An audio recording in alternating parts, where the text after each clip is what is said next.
Hey everyone, welcome back to PeasyMaster. In this video, I'll show you how to fix Telegram when it's not sending the verification code. First, open the Settings app on your device. Go to Apps, then find and tap Telegram. Next, open Storage. Tap Clear Cache to remove temporary files.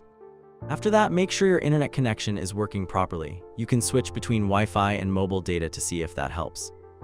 Also, check that notifications are enabled for Telegram, as your verification code may be sent to another logged-in Telegram device before it's sent by SMS. If the problem continues, you can try using a VPN such as Proton VPN. Connect to a different server, then reopen Telegram and request the verification code again. If you're still not receiving the code, wait a few minutes before requesting another one, as requesting too many codes in a short period may trigger a temporary limit. And that's it. That's how you can fix Telegram when it's not sending the verification code. Like and subscribe to PeasyMaster for more tutorials. Thanks for watching, and I'll see you in the next one.